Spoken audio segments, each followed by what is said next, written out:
মঙ্গলবার সংকট মোচন শ্রী হনুমানকে উৎসর্গ করা হয়। মঙ্গলবার উপবাস এবং ভগবান হনুমানের পুজো করার প্রথা রয়েছে। শ্রী হনুমানের আশীর্বাদ পাওয়ার জন্য এই দিনটি সবচেয়ে ভালো। মঙ্গলবার জ্যোতিষশাস্ত্রে কিছু ব্যবস্থা নেওয়ার কথা বলা হয়েছে। এতে করে শ্রীরামের পরম ভক্ত ভগবান হনুমানের আশীর্বাদ পাওয়া যায় এবং জীবনের ঝামেলা দূর হয়।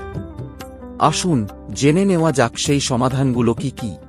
নমস্কার প্রিয় দর্শক বন্ধুরা, সত্যের সারথি অফিসিয়ালের আজকের এই ভিডিওতে জানাই আপনাদের সকলকে স্বাগত।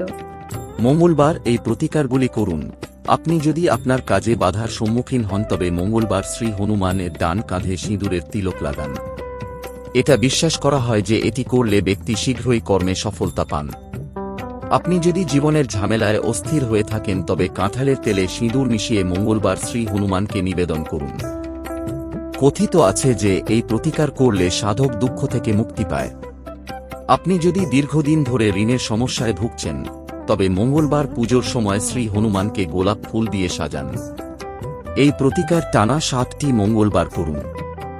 এটা বিশ্বাস করা হয় যে এটি করলে আর্থিক সমস্যা দূর হয়, আর্থিক সুবিধাও পাওয়া যায়।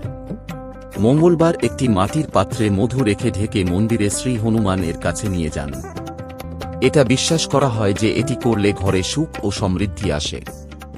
মঙ্গলবার বজরংবলী এবং মঙ্গলদেবের পূজার জন্য উৎসর্গীকৃত।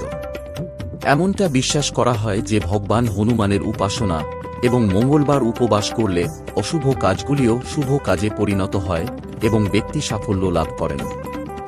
প্রিয় দর্শক বন্ধুরা, কেমন লাগলো আপনাদের আজকের এই ভিডিওটি কমেন্ট সেকশনে জানাতে কিন্তু ভুলবেন না। যদি ভিডিওটি আপনাদের ভালো লেগে থাকে অবশ্যই লাইক শেয়ার সাবস্ক্রাইব করে দেবেন।